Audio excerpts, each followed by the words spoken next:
শুভ সকাল, হর হর মহাদেব। বন্ধুরা, আজকে আমি দেখাবো যাওয়ার রাস্তা ও গুফার ভিতরে পাতাল ফেটে গঙ্গার পানি বেরোচ্ছে, সেই জায়গাটা আমি দেখাবো। এটা হচ্ছে পাহাড়ের ভিতরে। এই দেখো বন্ধু, আমরা এখন আগে রাস্তাটা মাটির ছিল, এখন কংক্রিট করে দিয়েছে, যার কারণে যাওয়া আসার জন্য কষ্ট কম হয়। দেখো গাইজ, আমরা সবাই ফ্যামিলি সহিত যাচ্ছি এখন সেই অদ্ভুত গুফার ভেতরে, যে গুফার ভেতরে পাতাল ফেটে গঙ্গা বেরোচ্ছে। তোমরা যদি দেখতে চাও তাহলে ভিডিওটা কাট করো না, পুরো ভিডিও দেখো। আর এটা হচ্ছে ভিডিও পার্ট 1 তো ছেড়েছি, এটা হচ্ছে পার্ট 2। তোমাদের এইভাবে পার্ট 3 করে করে আমাকে দেখাতে হবে, কারণ কি ভিডিও লম্বা লম্বা করে নিয়ে এসেছি, যার কারণে আমি লং ভিডিও ছাড়তে পারছি না।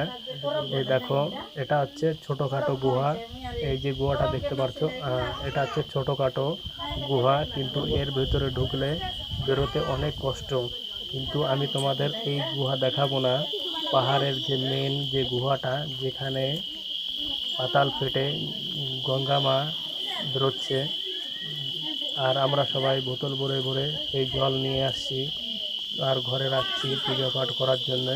তো গায়ে চলো তোমাদের দেখাবো যে কি করে সে পাতাল ফেটে গঙ্গা মা বেরোচ্ছে। চলো গায়ে আমার সাথে তোমরা থাকো, দেখাবো তোমাদের। ধীরে চালবার নেই,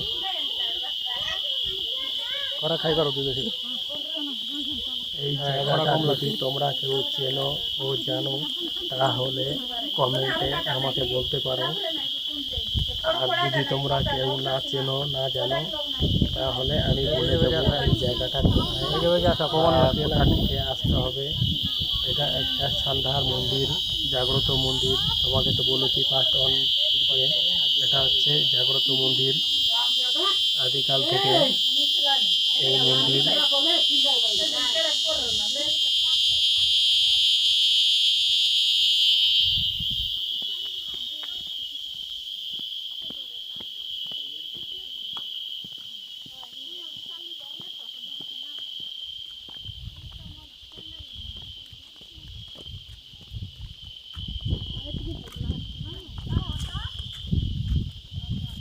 পাতাল বোতল